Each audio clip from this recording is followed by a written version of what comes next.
Today we are going to start with a data mining application called classification. हमने already एक discussion किया हुआ है कि क्लासिफिकेशन क्या है.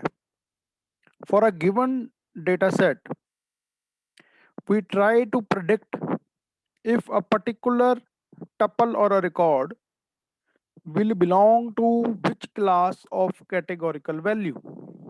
For example, अगर हमें एक डेटा सेट दिया गया है कुछ पेशेंट्स के रिलेटेड और उनके बहुत सारे एट्रीब्यूट्स हैं, जैसे उनका एज क्या है, उनका जेंडर क्या है, उनका ब्लड प्रेशर क्या है, उनका होमोग्लोबिन क्या है एंड ऑल दैट.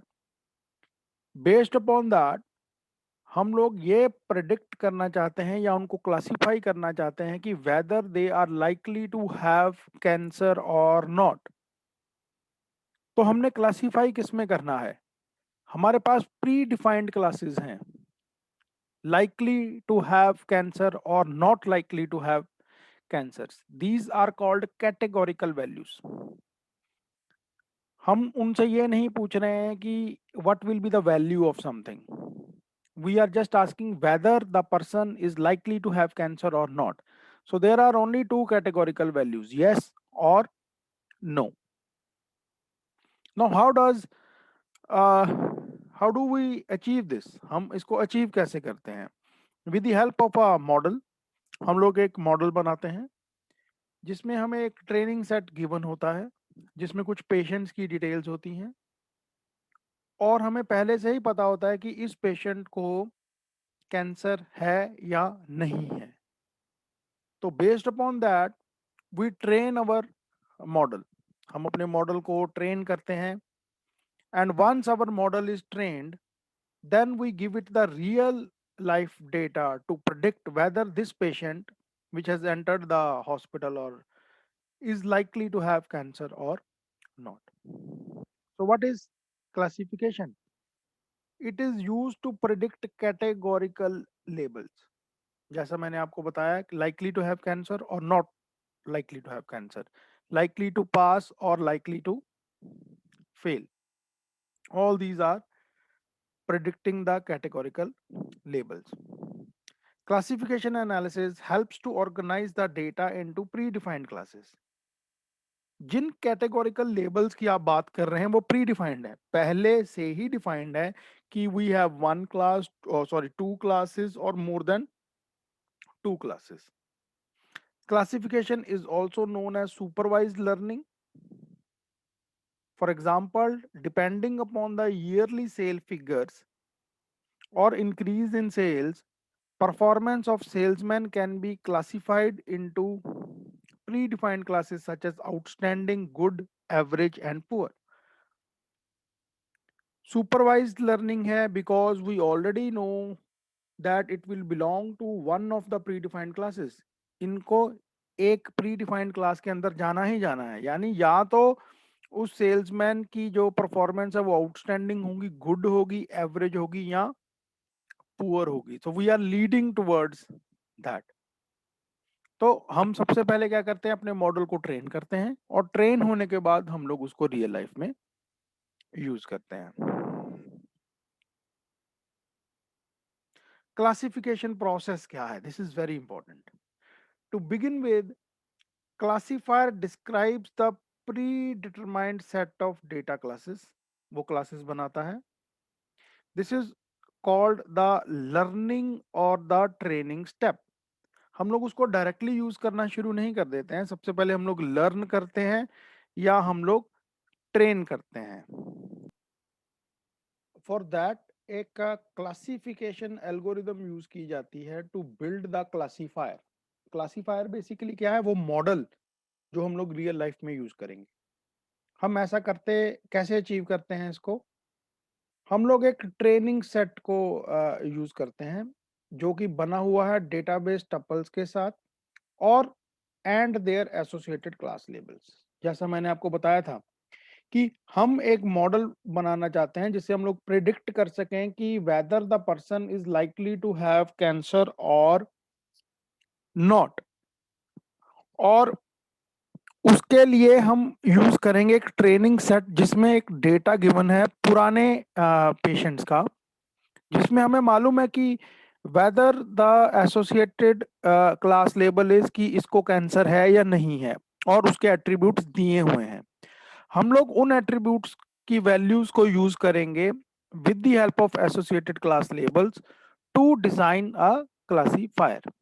ठीक है, तो given is X, X represents a tuple X and X one से लेके एक्स एन तक रिप्रेजेंट करता है हर एट्रीब्यूट की वैल्यू।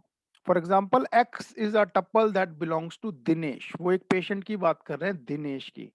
तो दिनेश की एज क्या है, दिनेश का जेंडर क्या है, दिनेश का हाइट क्या है, दिनेश का वेट क्या है, उसका बीपी कितना है, उसका होमोग्लोबिन कितना है।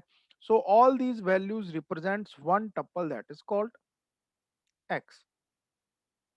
ईच टपल यानी any entry which belongs to me और you, they belong to a predefined class. मतलब मैं पुराना पेशेंट हूं तो मेरे बारे में ये भी पता है कि इसको कैंसर है या नहीं है, तो मेरे वैल्यूज भी दी हुई हैं।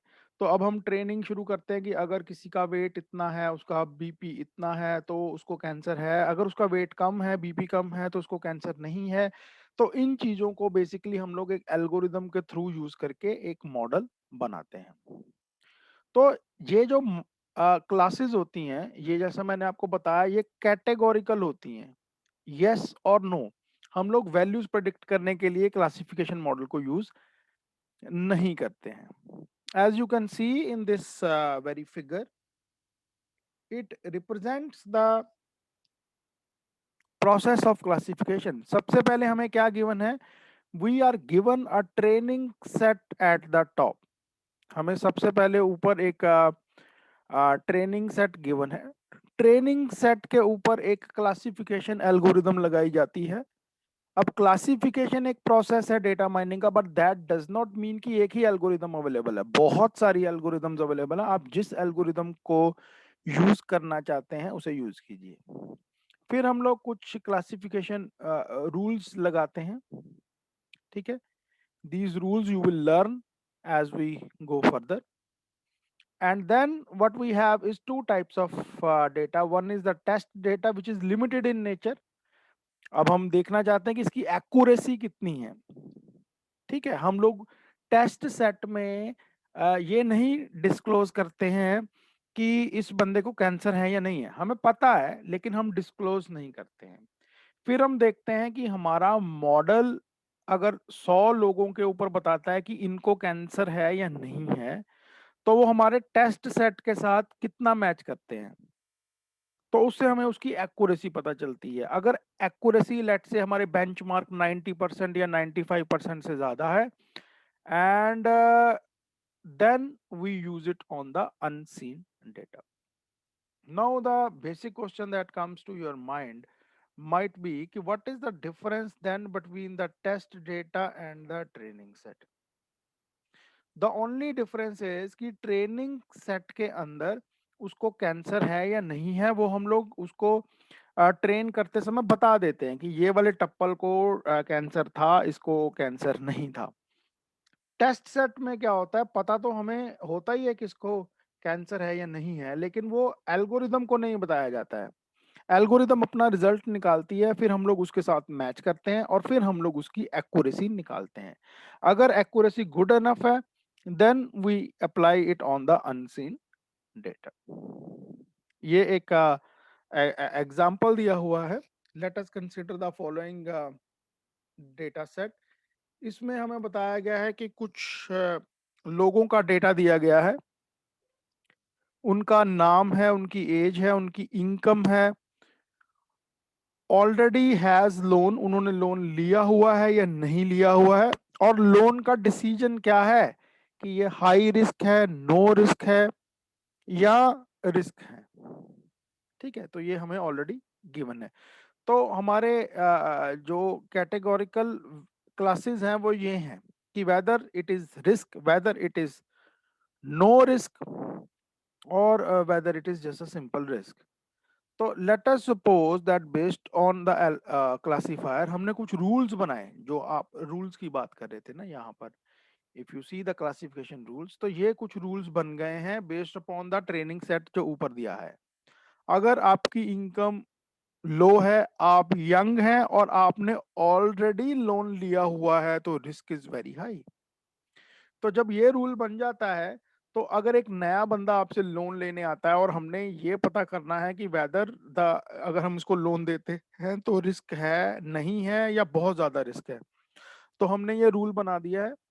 अगर वो उसकी इनकम कम है, वो यंग है और ऑलरेडी लोन लिया हुआ है, तो हम लोग उसको उठाकर डाल देंगे कैटेगोरिकल वैल्यू क्लास के अंदर कि इसको लोन देना बहुत रिस्की है। अगर उसकी इनकम लो है, यंग है, लेकिन उसने लोन नहीं लिया हुआ है, तब भी रिस्क है, लेकिन हाई रिस्क नहीं है। तो बेसिकली व्हाट हैपेंस इज कि क्लासिफिकेशन फायर जो है उसकी रिस्पॉन्सिबिलिटी ये वाले रूल्स बनाने की है। बिकॉज जब हम अनसीन डेटा के ऊपर इसको अप्लाई करते हैं, तो वो इन्हीं रूल्स के बेस पर प्रेडिक्ट करता है कि वो कौन सी क्लास को बिलोंग करता है, रिस्क, नो रिस्क या हाई रिस्क। सो ये हमारा एक टेस्ट डेटा है। Classifier is able to classify 6 out of 9 labels correctly.